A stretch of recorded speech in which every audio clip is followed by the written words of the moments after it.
الحمد للہ رب العالمین والصلاة والسلام علی سید المرسلین اما بعد فاعوذ باللہ من الشیطان الرجیم بسم اللہ الرحمن الرحیم۔ آج بات چل رہی ہے خدا کے ایک ہونے کی۔ 30ویں پارے میں سورہ اخلاص میں اللہ تبارک و تعالیٰ فرماتے ہیں قل هو اللہ احد، اے محمد صلی اللہ علیہ وسلم آپ لوگوں سے کہہ دیجئے کہ وہ اللہ ایک ہے۔ قل هو اللہ احد، کہہ دیجئے وہ اللہ ایک ہے۔ اللہ الصمد، اللہ بے نیاز ہے۔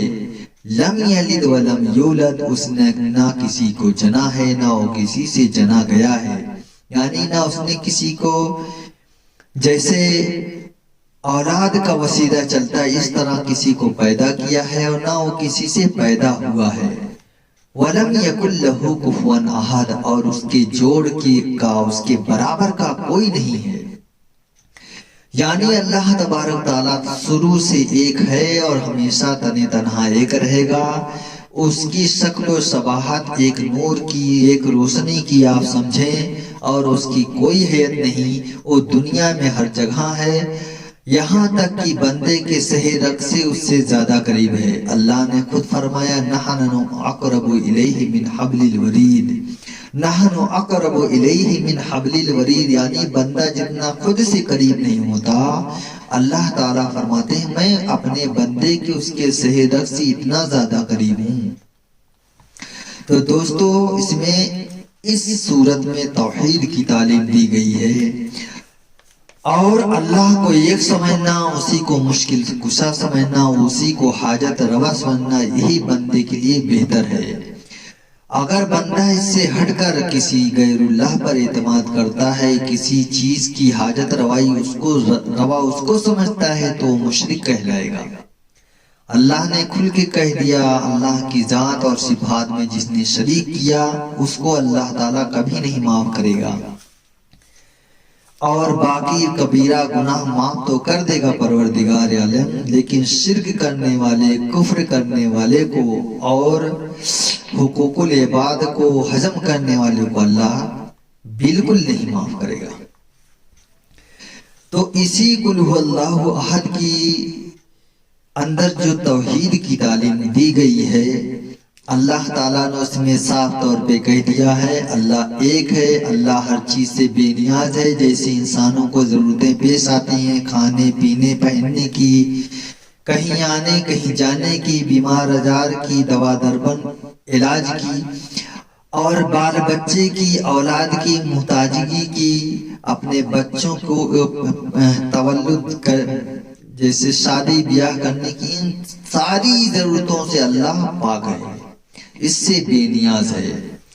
کسی اللہ کے بندے نے بہت اچھا نقشہ کھینچا ہے، اشعار کے اندر سوچا آپ کے سامنے پیش کیا جائے، ہو سکتا ہے توحید اس میں زیادہ آپ کو سمجھ میں آئے۔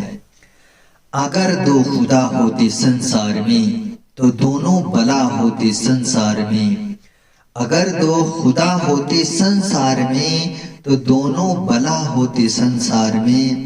کہنے والا کہہ رہا ہے اگر اس دنیا کے اندر، اس کائنات کے اندر دو خدا ہوتے تو دونوں کے دونوں مصیبت ہوتے، خطرناک ہوتا زمانے کا رنگ، ہوا کرتی ہر روز دونوں میں جنگ۔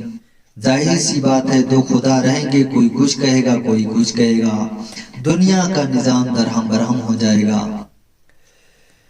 خطرناک ہوتا زمانے کا رنگ، ہوا کرتی ہر روز دونوں میں جنگ۔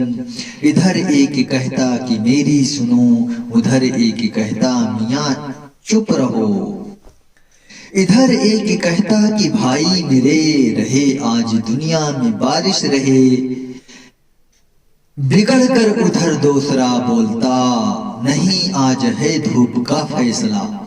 کوئی کہتا آج بارش رہے گی، کوئی کہتا آج دھوپ رہے گی۔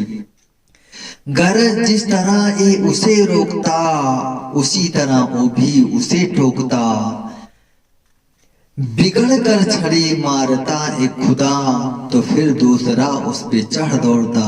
کوئی اپنے بندوں کو سزا دینا چاہتا تو دوسرا اس پہ اعتراض کر بیٹھتا۔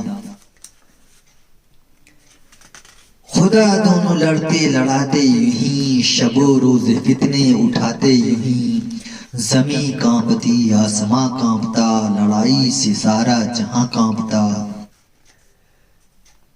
تو دنیا کے یہ بحر و بر خشک و تر، بہت جلد ہو جاتے زیر و زبر۔ یہ تارے تاروں کے جھرمٹ میں چاند، بری طرح گر پڑتے ہو کے مان۔ نہ ہم ہوتے بچے جہاں میں نہ تم، سرے سے جہاں بلکہ خود ہوتا گم۔ حقیقت میں سب کا خدا ایک ہے، خدا کو جو مانے وہی نیک ہے۔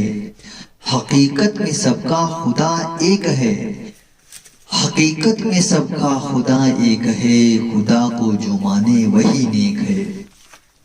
تو دوستو، ظاہر سی بات ہے جب دو خدا ہوتے یا دو سے زیادہ ہوتے تو کوئی کچھ کہتا کوئی کچھ کہتا، اس دنیا میں فتنہ و فساد ہوتا، دنیا کا کائنات کا نظام درہم برہم ہو جاتا۔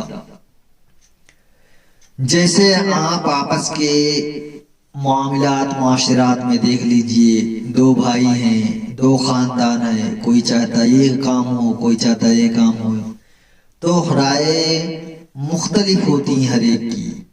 تو خدا کے علاوہ اور کوئی خدا ہوتا تو نہ یہ آسمان ہوتا نہ یہ زمین ہوتی، نہ سمندر ہوتا نہ ندی نالے ہوتے، نہ ہم ہوتے نہ آپ ہوتے، یہ بلکہ پورا جہاں ہی گم ہوتا۔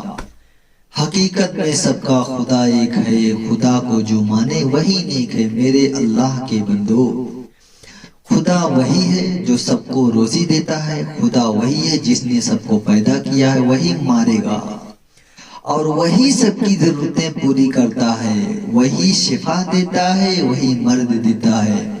تو اسی کے دربار میں سر رگڑو، اسی کے دربار میں رو اور گڑاؤ، ادھر ادھر بھٹکنے کی ضرورت نہیں۔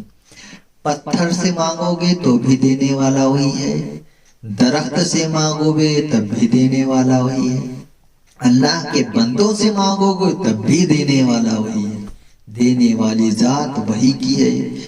تو کیوں اس کو تکلیف دیتے ہو غیر اللہ سے مانگ کر؟ اے اللہ کے بندوں، اسی سے مانگو جو دینے والا ہے نا، اسی کو توحید کہتے ہیں۔ اور جو سخت توحید کا قائل ہو وہ شرک میں مبتلا نہیں ہو سکتا، وہ کفر میں مبتلا نہیں ہو سکتا۔ جائز سی بات ہے، اللہ کو ماننے والا جہنم میں نہیں جا سکتا۔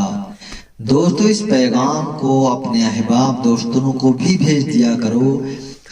اچھی چیز بانٹنا بھلائی ہوتی ہے، صدقہ جاریہ سمجھ کے۔ السلام علیکم ورحمۃ اللہ۔